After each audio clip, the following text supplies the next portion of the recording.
In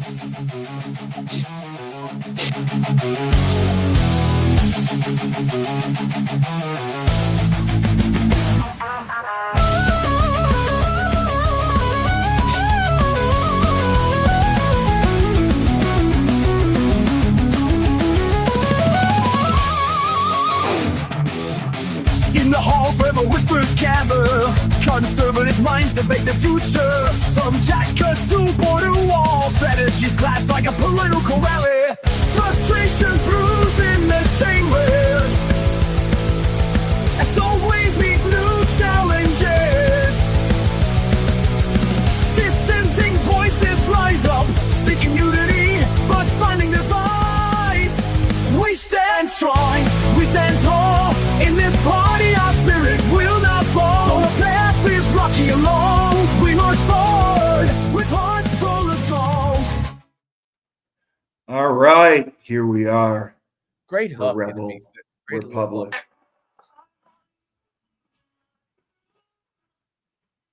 What is that? I don't know. What are you playing? Oh, I'm sorry. That's me. I'm sorry. That's you? Yes, it was because I wanted to there was a comment that I promised that I would read that had to do with us. But Rebel Republic, we are the top conservative political talk show in all of Massachusetts, in all of Connecticut, in all of Rhode Island, Delaware, New Hampshire, Vermont, Massachusetts, Maine, New Jersey, New York. It doesn't. You're either with us or you're against us. I'm your host, the best podcast host in the universe, Steve Cully. To my left is the voice of reason himself, Cristiano. What are you in a cave? Why are you whispering? Because I'm being powerful. Yeah, that's what normally the powerful people, they whisper. That's what I heard. And then we have Coach Schumann, who success, it's a process. It takes one day at a time. Is that what it says, Dave? Step-by-step process. It's a step-by-step process. And, you're doing it. And I give you so much credit for that. And I wish I was able to do it. And maybe one day I will. But we have a lot going on, a lot to discuss. And it all starts in the Ukraine.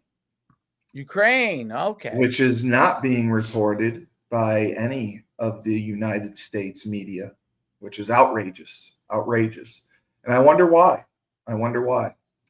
Several law enforcement agencies were lambasted by a parliamentary commission for failing to investigate their employees' alleged involvement in a large-scale corruption scheme in Ukraine. A nuclear power company, Energoatom. I can't say it. Sorry.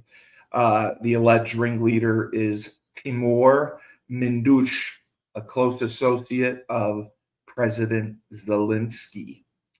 Law enforcement officials are being investigated for allegedly aiding suspects in a corruption scheme of embezzlement of close to $100 million. $100 million. So in layman's terms, it's basically this. $1 million. $100 million. Several Ukrainian politicians were extorting certain groups to be able to get that money that's coming over from the United States that they so desperately need to continue this war. Yes. Oh, we need you. And they're funneling it into their pockets. And they have real close associations with President Zelensky. So now all this does is reinforce the thought process that we had months ago, that Zelensky realistically is there to line his pockets along with his friends while this war goes on. And that's why he's begging for money. Not that he needs it to be able to continue some long-term warfare against the Soviet Union. But I never thought that he wanted this war to continue on. He wanted to be part of NATO. Yeah. He knew that was never going to happen. But he knew he could never defeat Russia in a war. Well, here's the thing: they're not And they fought. They're still fighting. Yeah. There's no clear winner or loser. There's some land that's been taken over, but bottom line, this has been a land and air war. It's been a war of attrition. It's been a war of drones. It's new technology now that's being used to create warfare. I just think that you have to realize that at this point right now, I don't think Zelensky himself is looking good. I don't think that whole government of Ukraine is looking good because they're taking our money and they're burning it by giving it to politicians who are funneling it into their own pockets. How can you explain and justify that we're going to keep sending money over? You don't think this gets back to the White House? I'm sure it'll get back to the White House. This gets back to the White House. Trump and those guys are going to be like, that's okay. Keep sending money. I think it's okay. No, he wasn't going to send it to them in the beginning. Well, I can't believe that Ukraine is very strict. I can't believe they managed to investigate themselves and catch themselves in this. Well, they going didn't. They didn't? No, they did, but they didn't. It's federal law enforcement agencies. Law enforcement, right? And what does that mean? That's Interpol. Oh, it's not. Could be the okay. FBI. It could be, okay. No, it's not going to be. They're not going to report themselves, please. Okay. I just wanted to say we got a comment from Jose who said that you and I are built to sit here and never get up. We were made for this. And he said that the air looks sour over here. And I invited him to come on the show. And this was Jose. Yeah, I told him that I would mention him. Did you tell him to lay low for the next couple months because ICE is out looking for him? And yeah, I was going to say that. Yeah. And he wanted to know how long you and I had been together. Yeah. And then he sent me a picture of this of Trump kissing someone. That's awesome. Yeah. That's awesome. That's a great pic. And then the other comment we got was about Mamdani. Yeah. Because of the transit comment we made, how it was denied. Sure. People have questioned us and our factual information. Where do we get our information from? Well, they're saying that Mamdani hasn't been sworn in yet. Doesn't matter. How could he have been denied? He's been denied because this information comes directly from the governor's office. The governor Hochul said denied. no. Yes, Kathy Hochul has denied the request. But how is they say how has the request come in when he is not even sworn in? She said that she's not going to approve it. Period. Exactly. Oh, she did. He's been promoting this fact of free buses, free transit for months in his campaign. So this isn't anything new. And she finally responded to those claims that transit's going to be free in New York City. And although as scary as she is in life, she's not crazy. No, she knows that you can't do that. It does not work. When will people wake up? I understand some of your situations are dire and are tough in the city, in larger cities. I was in Boston this weekend. Same thing. Why are you changing me up again? Oh, I was just lowering you a little. I was in Boston this weekend. And bottom line, it's a beautiful city. Tons of people. Well, in large cities like that, the cost of just getting like a 2-bedroom apartment is $3,500 to $4,000 a month. Are you serious? Yeah, anywhere. So why? You don't think New York City is the same? It's $3,500. $3,500? Yeah, to $4,000 a month to get a for 2-bedroom apartment. A month? 2-bedroom apartment. Oh, well, that's That was why I used the statement, will America ever be affordable again? Because that's outrageous.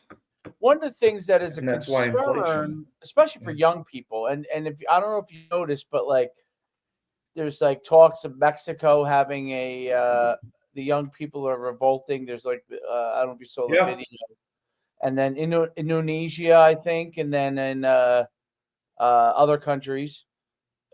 Usually corrupt governments for the most part, but they're actually, Mexico, which is driven mostly by the cartel, they're actually rebelling against them, which is actually amazing in the sense that, some of them are really obviously a lot of they're willing to take their lives into their hands. You know what I mean? To do it. Same thing in Indonesia, which is ruled by these are huge countries, obviously population wise. But the people are not able to get basic things done. Corruption's but part of it. Now in America, it's different. America, it's more, to me, there is an issue as far as affordability and how that gets solved is not so easily. Well, people commented frequently on Frank's comments last week about his business, how he has to raise the cost of paying employees, which in turn raises the cost of his prices. He says one, goes with the other. That's just how it works. They want to get paid $20 an hour in a competitive wage, and the price of his products has to go up to be able to afford it. The biggest issue is that land, you can't make more land, right? No, it is. You absolutely can't. So unless you're from a situation wise, like where I live, for example, there's not many more room to make resident, single family homes, which is really the best thing you could have. And you have more and more of things where people are stacked on top of each other and they're costly. And I have a friend doing that. I think I told you, Razul Wallace. He does real estate. He got approval to build a 54-unit apartment complex in Norwich, Connecticut. It's going to be a combination of affordable housing and non-affordable housing. He's going to use the non-affordable housing to pay for the affordable housing, and it's going through the civil engineers and all that process. Yeah, but that's also an issue. That's an issue too, there, right? So that drives up. It does. People, yeah, of course. So so that's bad. Well, it's not bad, or it's not bad or good. It drives up prices in general. So, for example, every town in New Jersey, you have to have a certain level of affordable housing, right? Right. Yes. But it's not like the builder is going to eat that cost. He's not eating it. He's going to charge everybody else more. Mm-hmm. Yes, that's kind of how it's affordable housing is unaffordable for the people who can't afford it anyway. Oh, and yeah. So his plan really was bad. What's the affordable housing going to look like compared to the unaffordable housing? Well, he's trying to keep it under $1,000 a month. Will they have toilets in the unaffordable housing? Under $1,000 a month would be a great idea. He wants to keep it at like $800 a month. $800 a month is great, but that's a crack then. Well, in Norwich, Connecticut, yeah, it probably is. Because I guess. So how's he going to fund all this? Is he getting grants? He's applied for grants. Yes. They're going to charge the other houses that are not affordable housing more. Yes. Right. Yes. That's kind of how he explained it. Which raises the price of housing. So it's really not a good thing. Huh. I'm not saying affordable housing isn't a good thing. I'm not saying it's a good or bad thing. I'm saying the plan is not great. Because it's going to end up people pay for another group of people. That's not good. Well, I think what needs to happen is I'm not for government control whatsoever. The government needs to step in and create affordable housing. Well, so the government can come in and actually give itself the grant because it's issuing the grant. So you're going to keep your own money in house. The government can sub out to contractors and try to get the best price available. And they've traditionally done a bad job of that. Well, true. So the government needs to be regulated by someone else besides the government. But bottom line is, because they're the only ones that can afford to build it and not worry about taking a profit. The government could survive if they just built them and broke even. 100%. As long as they're not losing any money. So maybe a government infused housing development could go for $800 or $1,000 a month because they only need to pay themselves back the principal with no interest. They don't need interest. Well, and then the question is, but that's not the biggest problem. The biggest problem is how is the cost of overall housing? What would enable? It's not going to come down, but what would enable it to be more affordable because of the fact that there isn't more land that could be produced, and the majority of land they did get a deal on the land. From what he said. So I'm not talking about this particular. I'm talking about in general. So, most of the country, people don't live in most of the country. No, most of the country is very, uninhabited, and for whatever reason. Well, what would you say like an average mortgage is? I think unfortunately what has to happen is that people have to be willing to live outside of the major metropolitan areas Correct. Well, and yeah. I mean, there's no way to afford it. that's what I think has to happen. And I don't think I think a lot of people, there's a migration to the cities over the last 30 to 40 years, and that It was migration is not sustainable. not sustainable at all. Right, Because Madami's the great thing about Madami is, of course, everybody to beyond the suburbs, and then the suburbs people will be forced somewhere else, and then so on and so forth.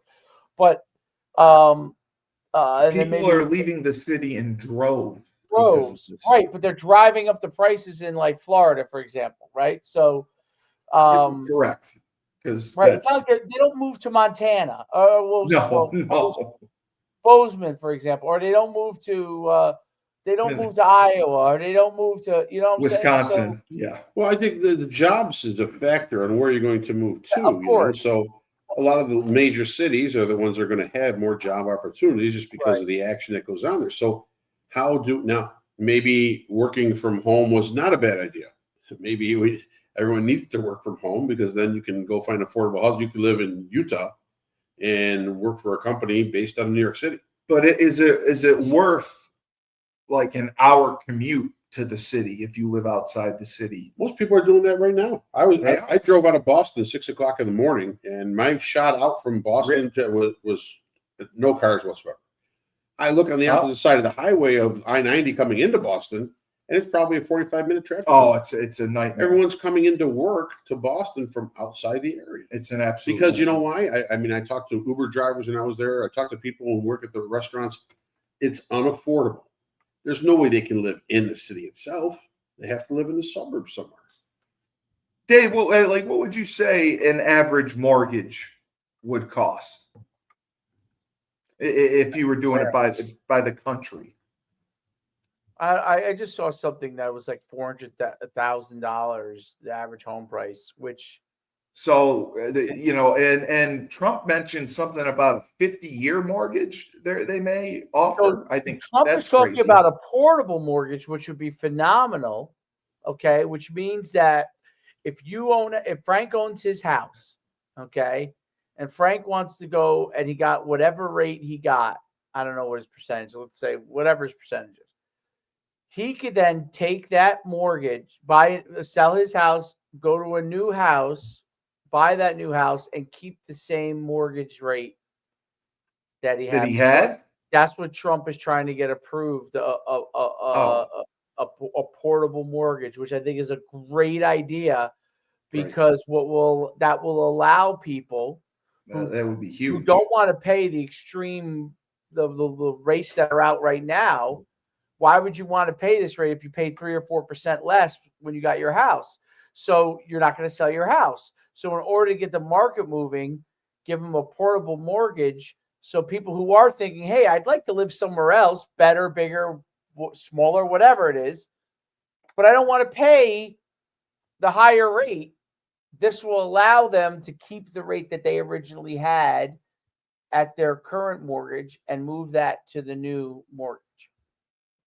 But I also read a report about a 50-year mortgage that they were trying. I did see something on that. Yes, I mean, isn't that insane? I think it's a great idea. I think a great idea. Yeah, I don't think I don't know that I would do a 50-year mortgage, but I'm saying I think it's a great idea in the sense that you could create more mobility. You don't live 50 years. Who cares? By the time you buy a house, I mean, you're in your 20s, mid-20s. 50 years, the interest alone, you've already paid way more than what that house. That's what they showed. Yeah, they showed the interest would be ridiculous if you did a 50-year mortgage compared to a 30-year mortgage, which most people do now. Yeah. So when I saw the difference, I was like, why the hell would you do it? They're saying 0.25% to 3/4% more. Well, the thing is that there is a flexibility option in that. I mean, you could, in 50 years, hopefully you'll accumulate the wealth over time to pay that off. So you can, okay. But I mean, it's a long pay. That could be the same as the 30 though, but it also allows you, like you said, at a fixed rate, allows you to transfer it over to something else too. I don't. I know Larry Kudlow's a smart dude, and he doesn't like it at all. 50-year mortgage, but there's advantages to it. So if you I sign think up he for, doesn't like it because he probably feels like people will just be getting mortgages all over the place. Yeah, possibly, or they'll just be stuck paying it for the rest of their lives. They'll never have anything paid off. but if you sign up for a I 50-year agree with that mortgage too. and you know, Uncle Dan dies and you come into money and you want to pay $100,000 off, can you do that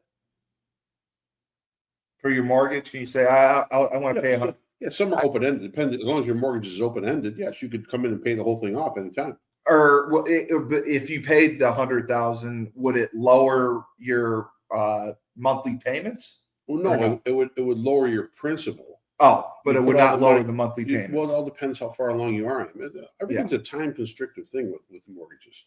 Okay. But I thought you just wanted to talk about paying the whole thing off with $100,000. No. I was just wondering if it would lower it. Well, it should, because you're paying down on the principal. Right. So now let's say you had a 6% interest loan and you had $200,000 at 6%. It's X amount of dollars. Correct. Now all of a sudden you put $100,000 down. Now you got 6% at $100,000. So obviously it's going to lower the payment. Okay. Monthly. Okay. So I thought that was good. The other thing I wanted to mention was Trump's would-be assassin, Mr. Thomas Crooks. Yeah. He told a different story than the FBI's congressional statements about the 20-year-old New York Post columnist Miranda Devane told America Reports on Monday. We were sort of led to believe that Thomas Crooks was really a ghost and that there was no motive that could be ascertained from his online accounts. And yet a source has provided us with a lot of information that he had 17 different online accounts that they were protected. And on Monday, she demanded a better explanation from the FBI and Secret Service about what led to Crooks to attempt to assassinate Trump over a year ago in Butler, PA. Because, he fired 8 shots from a rooftop and they really tried covering it up. They tried to make it seem like, just it was a one-time thing. He was acting alone and nothing came from it. I got liberal. I'm blown away by that. I have liberal friends that think that they're still saying, well, I don't see the scar on Trump's ear. I have friends that say he didn't get shot. Yeah, it was all AI. He didn't get shot, but the guy in the crowd got shot and died. But Trump didn't. No, exactly. That's what I can't believe. So you're telling me Trump asked a 20-year-old, "Hey, listen, come as close as you can to me. Yes, yeah. Don't kill me." Right. Yeah, I'm make sure me a martyr. That's what he wanted to take. That's the risk.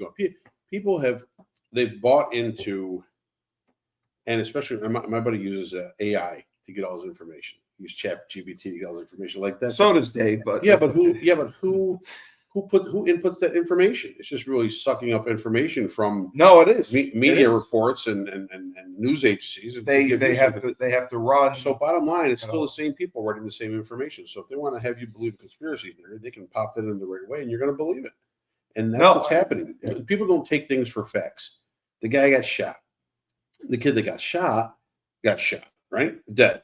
Next thing you know, can't find the kid because they burned his body. They got rid of him. Yeah, they buried him. They had his phone, but somehow they couldn't enter into his phone. They couldn't get his password. They couldn't get his password. They couldn't figure out how to get into his phone. Of course, we can send a man to Mars, a mission to Mars. I'm actually signed up for a mission. Right, but we can't open up an Apple iPhone to get a password, even with Apple volunteering to open up the phone. Yes. So you have to realize now this is all conspiracy theory. This is all he has obviously been sent by someone to do this deed. He just didn't pick up the rifle and do it himself. No, of course. Okay, so now you got a process of elimination.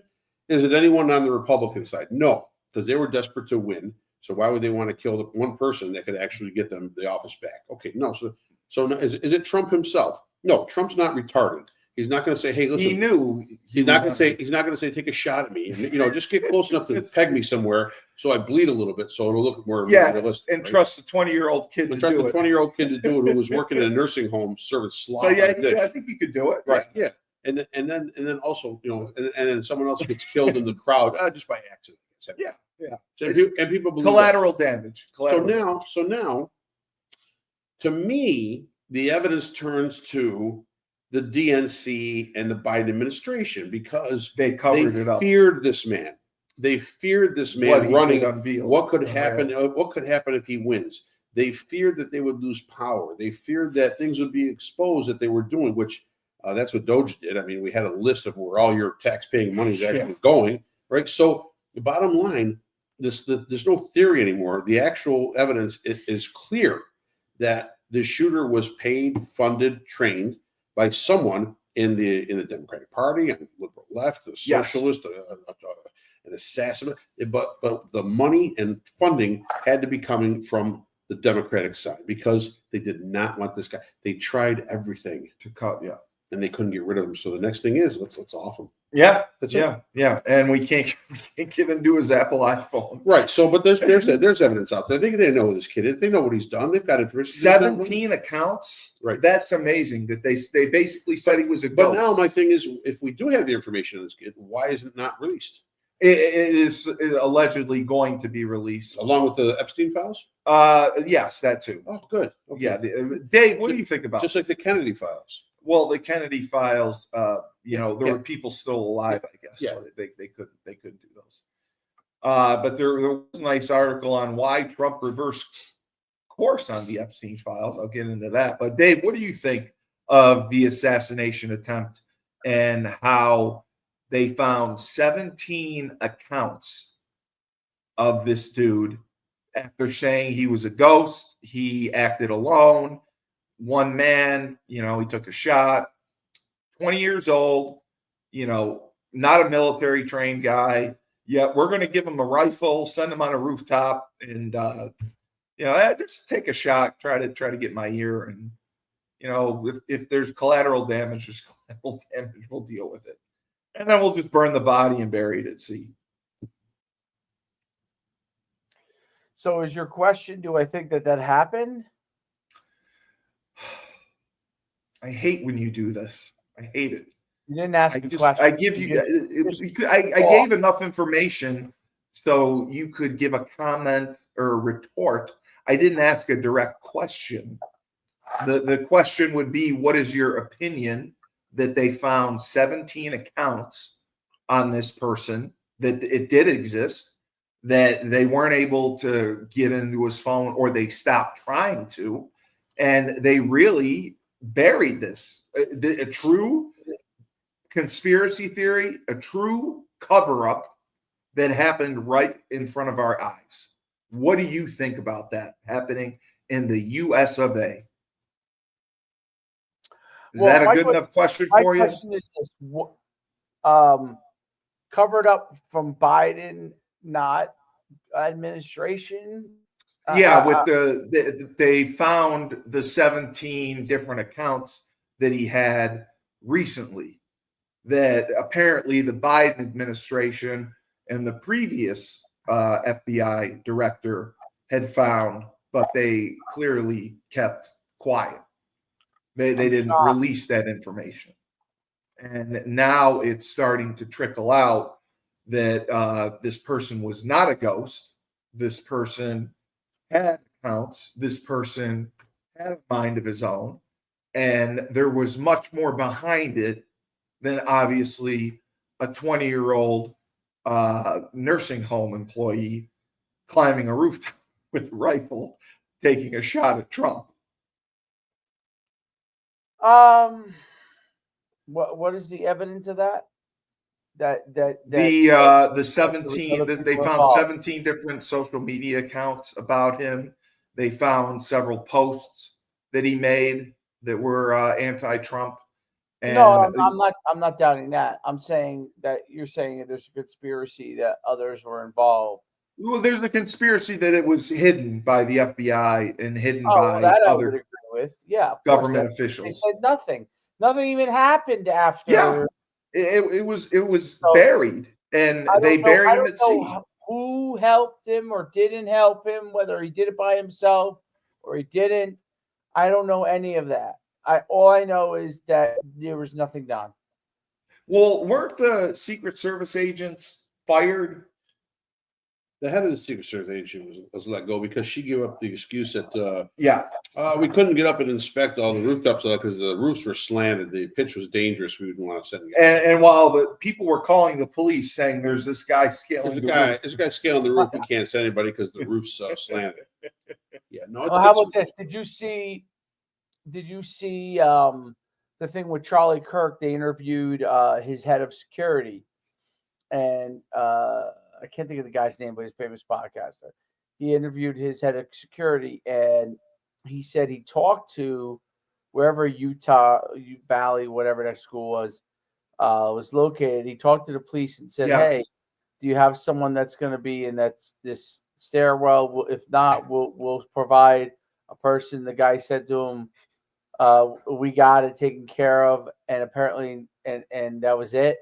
And obviously, he didn't have it taken care of. No one was there, and someone climbed. So,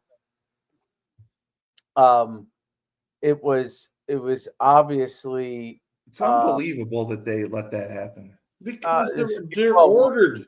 I know they were ordered. They were ordered to let this happen. That's part of the conspiracy theory. Do you think they were ordered? I don't know. We want this man dead. The Secret Service is in charge of protecting him. Listen, they sent the C Squad.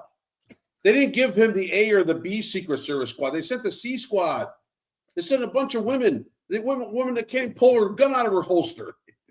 They sent a woman who's 5'4" to shield a 6'4" president. Yeah, Come on, it's insane.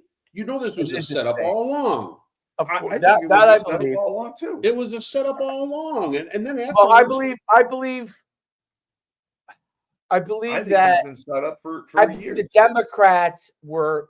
I don't know whether they impeached him twice. The shooter is part of it or not, but I'll say this: I believe that the Democrats gave him so little, the worst situation possible, that if something did happen, there was nothing that could be done. So I don't know if they had this particular guy set up. It seems like something was there.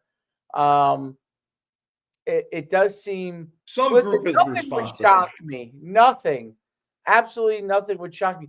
The Democrats are supposed to be the party of, we were talking about on the pre-show, compassion and kindness. They seem to be the party of honesty, vitriol, and murder. That's what they seem to be the party of. That's well, if they can't get their way, that's what they resort to. That's they don't what get their I'm way. saying. That's the danger of the whole younger generation too, being so soft and so everything has to be, not want to work for everything. They don't understand. Frank mentioned the sweat equity. Yes. They don't understand that things are fucking hard all the time. Well, they don't want it to be. It never gets easy. This is one of the things you can't. The kids today, and maybe the last 25 years, I would say, or 20 years, you cannot get it into their head. Some reason in their head, they think that some point it's all of a sudden just going to get easy. It's going to happen. Yes. It's never going to happen. They really believe that. Frank, correct me if I'm wrong. No, they all believe it. I paid $500,000 for my college degree, so I am going to get. Where's my job? They want a compassionate ending. They want whatever they put in. They want a compassionate, and the compassionate ending is to be, oh, let me give you. They want the American dream. Let me give you what you're looking for. Yeah, no, the American dream is hard work.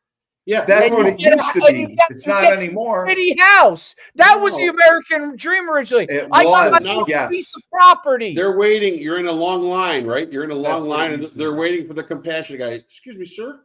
You have your college diploma in basket weaving. We have a spot for you right up here. We'll let you pass the line and come on in ahead, because we need to be compassionate, because you know what? You tried really hard and you did a good job while you were there. You're such a good person, and we're going to get you. Yeah, they don't realize that. You know what? You get denied on 9 out of 10 applications, 90 out of 100 applications, Yeah. 99 out of 1,000 applications. You're going to get denied. You're going to get turned away. You're not going to have the right credentials. You're not going to have the right teachings. You're not going to have the right energy, the right effort, the right mindset. You're going to have nothing of that. But they expect to get it right away as soon as they show up for that interview. It doesn't happen. Well, because I have my They degree. think everything is going to be like how you feel after you score a touchdown. Yeah. You know, that's how my whole life should be. It should be, I scored a touchdown. Oh, I feel so great. I'm the greatest ever. Yes. And then they're waiting for that another touchdown immediately, and another touchdown immediately after that, and another touchdown. It doesn't work that way. It doesn't work. It doesn't work like that. It's like they want the world to stop when they walk in. Attention, ladies and gentlemen in the workforce, please hold your work for a second. We have Jasmine Smith here, who has a doctorate degree in. Yes, please clap, please. We have Jasmine Smith that has a doctorate degree in higher critical thinking, and she's applying for the 4 to 9 p.m. shift as a barista, and she just wants everyone to know that she's very overeducated for this job, but unfortunately, her attitude and her degree have gotten her nowhere in all of her interviews. So we welcome you on board, Jasmine, and start brewing some coffee.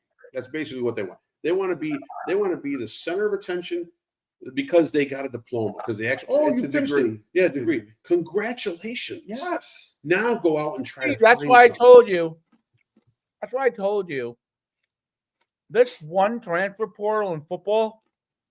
Yeah, no. Zero chance of that happening. I agree with you. Yes, that's zero, and I'll tell you why. Because the second that someone gets screwed, Diego is going to get screwed and this would be something I don't. Since if they never opened Pandora's box, it wouldn't matter. But since they opened Pandora's box, there's no way you're putting it back in saying, "Oh, now you got to tough it out at this school." Well, the Supreme Court, they're suing because the Supreme Court sided with them 9-0. The whole world is that way. So you're going to like all of a sudden tell people, no, you can't do this. Come on. It's such ridiculous. The problem with all of the younger kids is that not all of them, but a lot of younger kids have a hard time with the fact that everything is a competition. Okay. This is why they want socialism. Okay. Because they don't want to compete anymore. No, they don't want to compete. Because when everyone thinks that the mistake that everyone in society is, everyone thinks that the majority of time you win. No, the majority of time you lose. Yes, you lose in majority of, and if you happen to be somebody that wins, you're breaking even on the win game. You're probably wildly wealthy. Wealthy. That's why you lose way more than you win. You get 99 out of 100 job applications. Turned out, everyone's like, "Oh, there's all these fake job posts." I mean, nobody gets a job from fucking LinkedIn. Give me I got a job from LinkedIn. But you get bullshit jobs here and there from LinkedIn. Very rarely are you going to get a great job unless you're. It's all about who you know. It's all networking. Absolutely. It's all connections. That's you what need takes to be care connected to somebody. You need to have a network. You need to interact with people in order to have success. That's my point. Dave, they don't want that. We were talking at Secretary's Cup, me and my buddy, right? But we both played at Division III school, and he's giving me different points and issues, and I'm like, how about this one? Would you rather be a player on a University of Alabama football team and never see a down, or be a 4-year starter at Division III Cortland State? And he's like weighing it out. Well, I'd probably rather be the starter of that. Really? Really, you would? So when you go into your job interview and you list Cortland State as your place of playing football, and the guy goes, Portland State? And you're like, no, Cortland State. It's, in New York. Or you list that You played on the University of Alabama football team. Who's getting into more doors? Well, it depends where you are. No. And a Anywhere. degree from Alabama isn't. It's not a anything- degree from Alabama. You played football at the University of okay, Alabama. Okay. As long as you're talking to a God-fearing, red-blooded American who loves football, they're going to give you the benefit of the doubt and take you for that position just because you had experience playing Division I college football. That's all it is, and that's the difference. Like you said, not about what you know, about who you know. You associated with the University of Alabama, Cortland State. Who the hell knows what that is? Now, once you get in, it is about your performance, right? Once you get in, then can you perform and then there you're still going to be evaluated like that. So you get this job. The expectations are always going up. Or you went to Harvard and you got a job or whatever, and they think, I got the job. That's it. I'm done. Yeah, I can sit back and relax. Yeah. Guess what? Now you got to perform again. Yeah. Take that and Amazon. then the new boss comes in. Your boss gets fired for whatever reason. Yep. New boss comes in. Yep. He wants you to prove himself again to him because he don't know shit about you. Yeah. So you got to prove yourself to that boss. But they think that like it doesn't work that way. So it's very hard because the public school system reinforces that. The public school system and social media does, not on purpose, honestly. I look at content creators, there's a wide variety of them. There are, yes. When you look at Mr. Beast and you say to yourself, if you're a kid and you see Mr. Beast, and you say, I can do what he does. He's not doing anything. That's the problem. That's the problem. That's the problem. That's okay. The huge problem. Yeah. Mr. Beast happened to have hit it. And by the way, I watched his story about what he did and how he did it. And, he was making video upon video upon video. Yeah, you got to make content, and it takes years. And then it hit, and then he had some ideas, and he capitalized on his opportunities. He capitalized. That's the other thing people don't realize. When it's hard to get opportunities. When you get an opportunity, when you do, it's a skill set to capitalize on it because there's a lot of people, and I'm not talking about as employees, but like as workers or entrepreneurs, it's very difficult to. An opportunity, you might see an opportunity and you may not be able to capitalize on it. There's a lot of people that are not able to capitalize. How many people walk around and say, oh, I had that idea? No shit. A lot of people had that idea. There is no new ideas. That guy over there fucking capitalized on that idea. Right. The Naked Women's Professional Basketball League? Yes. Well, no, I mean, I just told my friend about that yesterday. I have $1 million investor. Yeah, I need an investor. I need to find an investor. No, you're right though, because these opportunities come along when, like you and I, if we hit a show that goes big, then you have to follow it up with something that's even bigger, that's going to draw people in, that's going to be more, and that's where your opportunity is. Sometimes you're too early. Sometimes you're too late. Sometimes you nail it. Sometimes you don't. That's part of so we got off on a tangent, but like I think that's the overall very difficult part of how just in general society where America is going, at least in the Northeast, maybe other big population areas. It's very hard to get that through to kids and young men and women. And they don't want to believe it when you say it to them. Now, they might say that our generations were worse than Frank, ahead of Frank generation, the generation in front of Frank. Like they might say that we're worse. Well, everyone's was worse, and it's supposed to get better. We all want better for our kids. You all want better for your kids, and what basically ends up happening is there's no way for the new generation to understand the older generation. No. It's almost impossible. No. Because in a modern era where you have so much affluence, okay, where the poorest person has a computer in their pocket. Yes. Okay. The very poorest person has a computer in their pocket claiming they're poor. Yes, in America they're poor, but relative to the world, they're like they're insanely rich. So the issue is that you're never going to convince them and what happens is it becomes this trickle down thing, and people are like, oh, how do you get some of these crazy ideas ushered in? Because that's how it ends up that's how a Mandami or someone can allow crazy, like, to believe that Islam is the way. The reason why people would believe that Islam is the way is because they've fallen so far down the path That's what where they they turn have to. very little, and the only thing they think they will get is the community out Yeah. of Islam. Yes, I understand you. I You. understand. I'm going through the same bullshit that you're going through, and only Muhammad can help us get through this bullshit.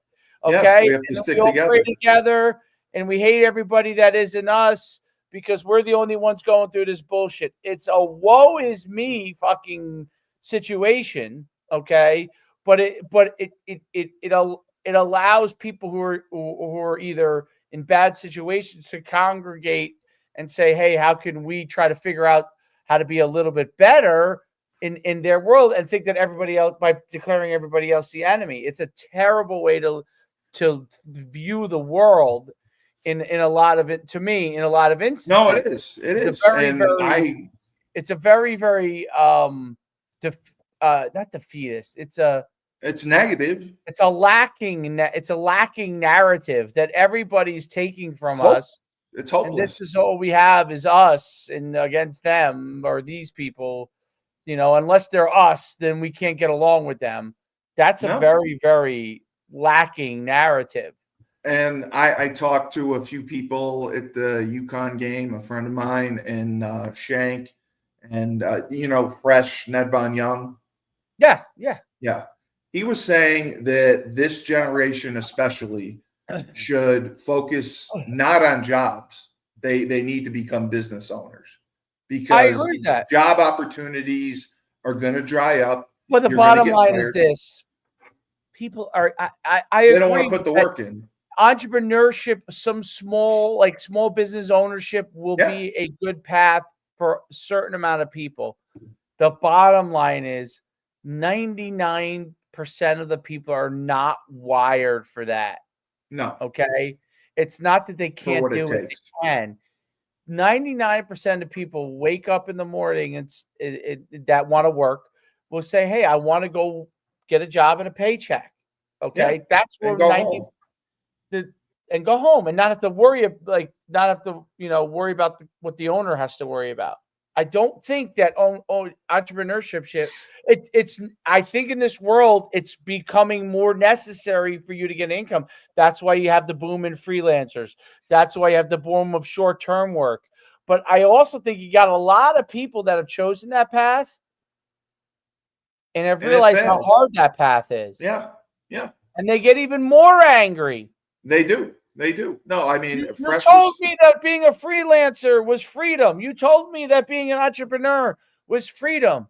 No one told you that it's freedom. What we told you is that you can carve your own path. It's an opportunity. But it's a whole lot harder than going and working. If someone goes and works at Frank's Pizzeria, they don't own the pizzeria. They don't get the profits of pizzeria. But if they work hard, they can go in there, get a paycheck, get a decent paycheck. And at the end of the day, they see Frank, they go do whatever they want, and they don't have to think 1 minute about that pizza joint the second they leave. Yep, exactly. Until the next day. And then they work hard to do what they need to do. And then they don't have to think about it. And most people probably like that. They do. They do. For whatever the job, whether it's white collar or blue collar, prefer that. It is the rare person that says, ask Frank, does he ever get to think about, oh, my life is so great because I own a restaurant? No, his life is more shit because of it, because he's an entrepreneur, because he takes on all the bullshit. He has to deal with so many people. I was going to write a documentary, write a book about it, The Greatest American Zero. That's all I can enjoy. You can't enjoy anything. You're depending. You're on call, and then I've got really good people. Actually, I could go away these 3 days, and my dad was there, and I'm lucky. which you couldn't do before. The average person can't do that if they have a business. The average person is there 24/7. I'm there a lot, but I pulled back a few years back and I made a decision. I can't do it 24 hours a day. I can't do it. Well, you still go in the mornings and you make I'm there at 7 in the dough morning and everything. I'm there at 7 in the morning until about 5:36, and then I'll come back home, and if there's something special, I'll go back down. Or maybe I gotta You don't lock up usually anymore. No, you don't. Which is I good. have people. That's not the point. The point is when you're in business, though, you are married to that business. So Yes. most of the time you're there. You want to be. Yeah. You know, It's your baby. Take everything to heart. But It's your baby. No, I mean, Fresh was talking about it. He was making a delivery for his laundromat. You know, he does all the dirty work because, you know, he can't get employees to stick around. And he mentioned the same thing that Frank did, where people will do the application, want to interview, and either ghost them or not take the job. They use it to get the challenge and the beauty of running your own business is that you are at the end. It amazes me that people would do that. That's like, to me, criminal. I'm just saying, it's the beauty of it is that you're in charge. The negative of it is you're in charge. Right. Yeah. No, you're the boss. That's what Couton said. There's nothing in life that doesn't have an upside or a downside. You listen. You go work for Frank, and you are the greatest pizza maker of all time. And Frank loves you, and he pays you a little bit more because you're that good. But at the end of the day, Frank owns the business. Okay. Right. And if you like being the greatest pizza maker ever, but don't want the responsibility of running the business, you go and work for Frank. There are also some guys that might become the greatest pizza maker that works for Frank and say, you know what, I'm going to take that risk. And he goes. Frank has had that happen. He's had people franchise his business before, right? I'm saying there's take it on. Yeah, it's not. It's rare, I think. I bet you it's rare. It is what it is. Well, because there's only one you. I mean, give me a topic. What do we talk? We have politics here. What do you got for me? Do you want to talk about the Michigan thing or no? No. You don't want to talk about the Michigan? No. Okay. No. Right. What happened in Michigan? Oh, Dearborn, the whole. No, there was a viral thing that happened because somebody was asked how many genders are there, and the person answered, "Well, it depends on the person that you ask," and it went viral. It was on a college campus, and it went. If you don't know by now, that it went viral. People were furious at his answer because he said it depends on who you ask, because he didn't obviously involve the gender people. The transgender person is not a bad person. The problem is the transgender person suffers from some mental issues. That's all. Okay. All right. How about this one? Wait, okay, you're leaving. Jamie Raskin, a Democrat in Maryland, said the Democratic Party would welcome Republican Marjorie Taylor Greene after the conservative congresswoman has been increasingly critical of her party in critical weeks, a comment that elicited boos from the crowd.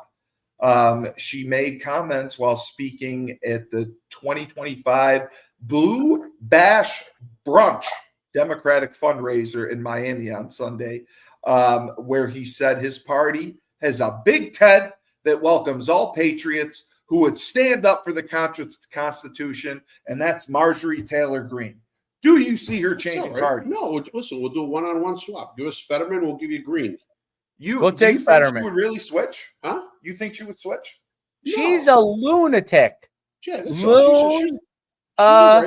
she's a right wing. She's trying to make an effect with women, maybe to change around a little bit. What's that going to change? Her district's heavy Republican. They're going to still vote for her. I don't see a major switch happening. By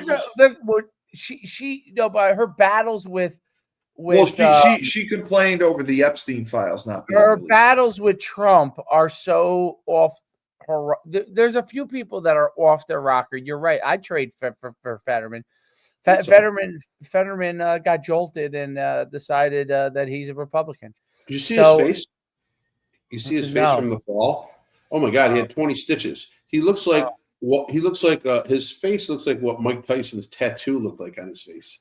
on his Oh head. my God. Oh my God, he fell. He must have fell face first. And I think, realistically, I'm being honest about that. When he had the stroke, I think it changed him.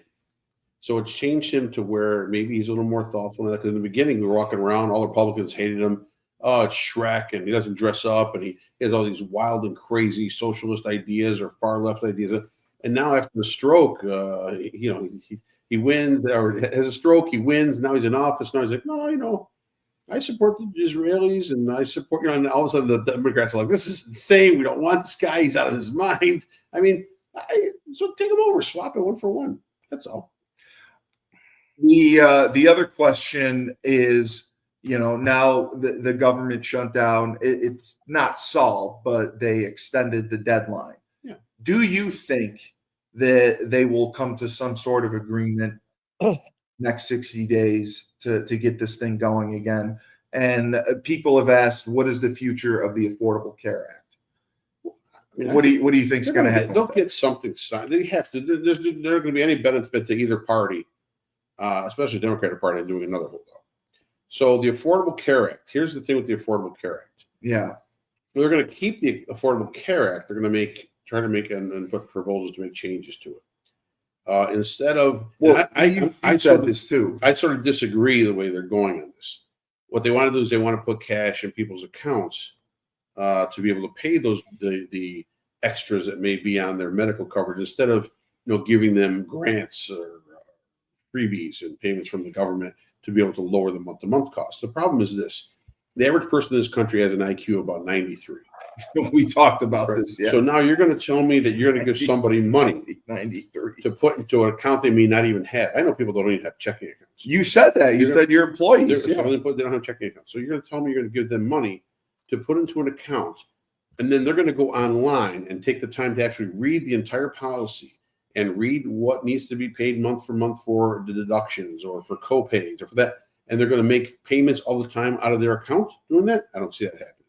So I still think the ACA needs to be tweaked, but it needs to be kept. It needs to be done in the correct way. How to do that? That's where those guys got to sit down and hash it out, because you can't there's some things that American citizens can't do.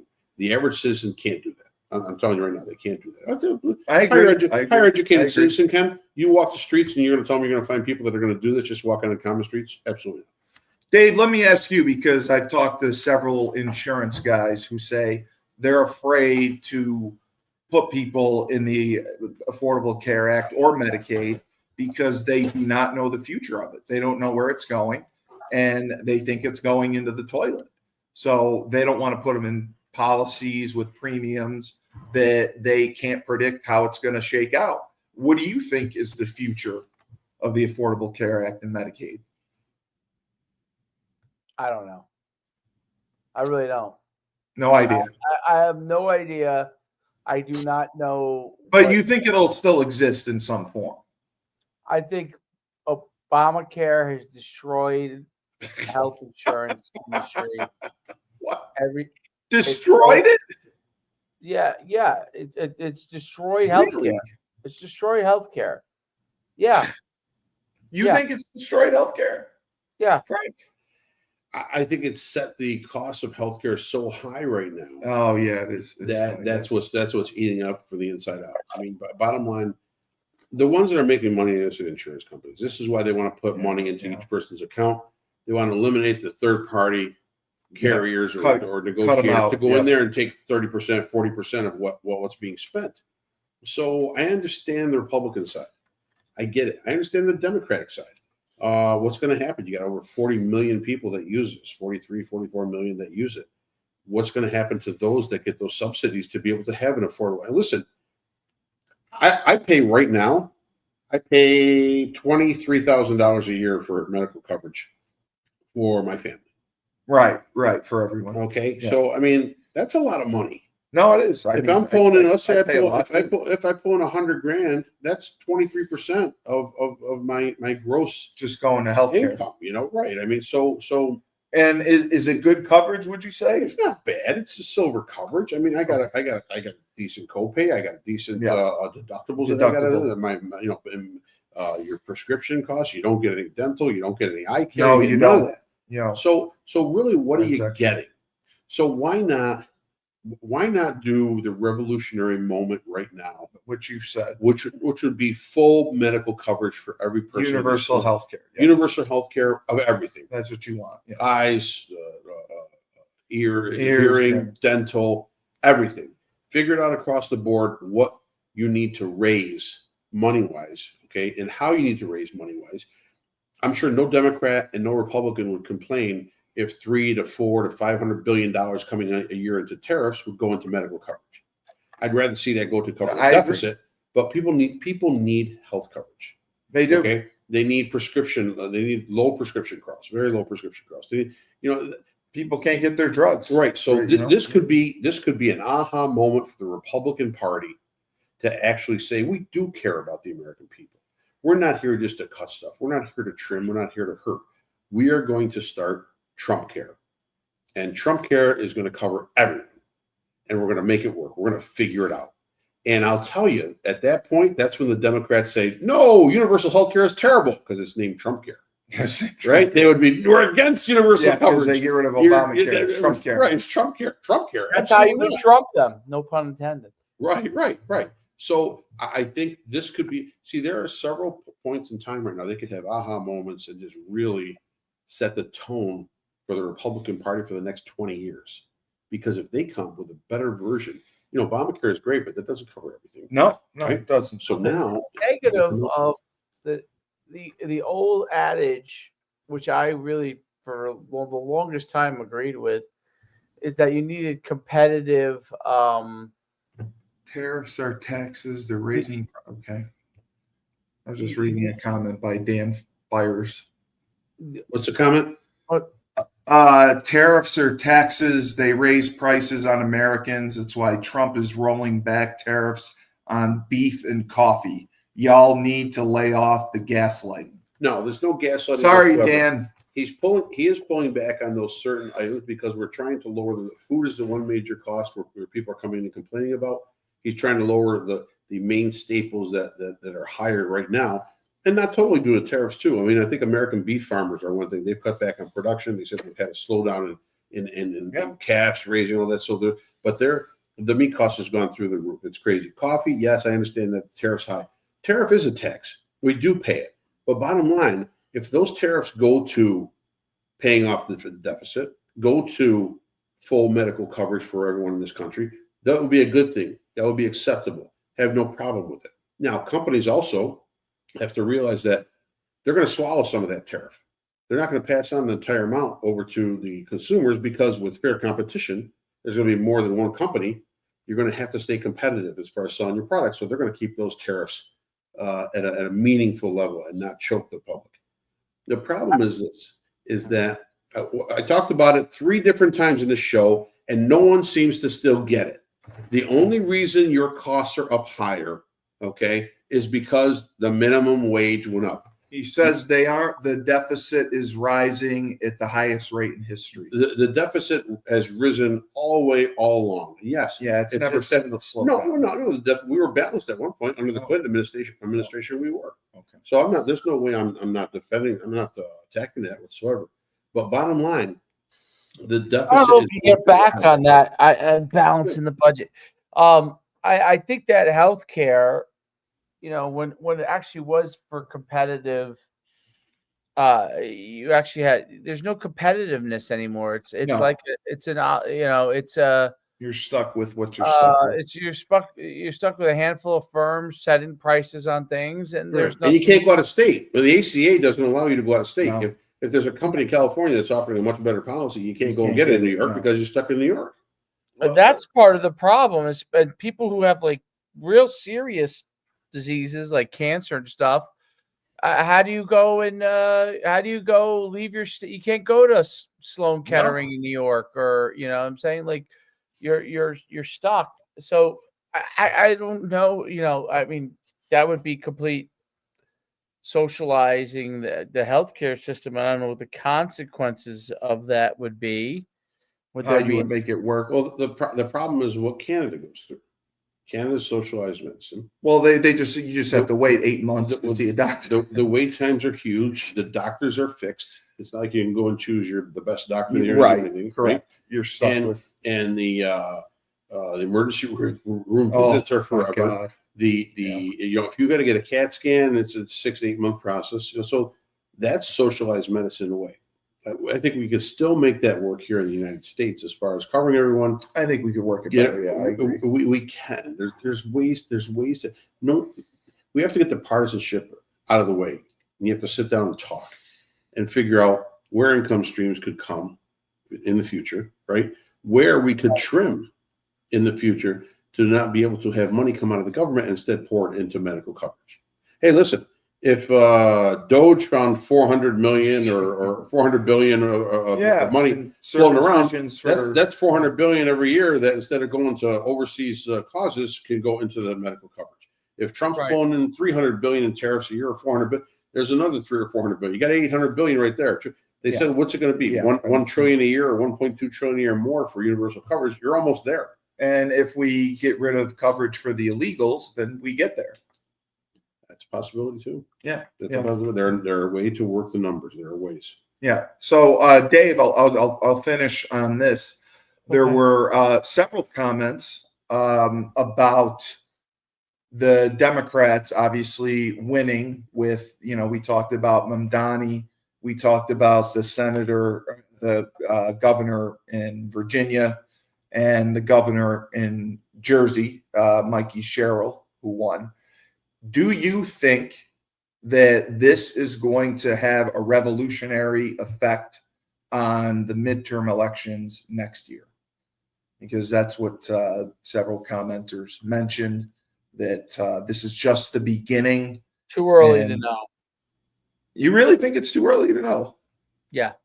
Okay. Right. We don't know how the tariffs will take effect or not take effect. Too early to know for me. Yeah, you don't know who's running. Yeah. You also have to realize those wins. Granted, there's some small seats in Mississippi that's flipped over to, but those wins were in predominantly Democratic states. New York City, Democratic city. Yeah. New Jersey, a Democratic state. Virginia's purple, maybe a little bit like that, but show me down the road who the candidates are, and then we'll see who's going to win or lose. Was Adams a Democrat? Yes. Oh, okay. Originally, yeah. Okay. All right. Well, another banner episode of Rebel Republic. Lowell, you guys crack me up. Dan, I am here for your amusement. I am so happy that I crack you up, and we're trying to spread the revolution, one person at a time.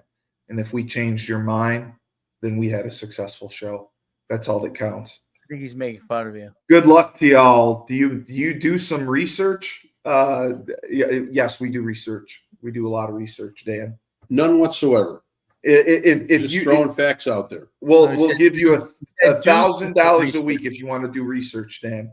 You want $1,000 a week? Research isn't hard. You just go in ChatGPT and get right. Get all the right answers. Yeah, Dan. We'll do whatever we want to have you come aboard. We want a researcher or a producer like you to be part of this show because you believe in us, and I appreciate that. I appreciate your support.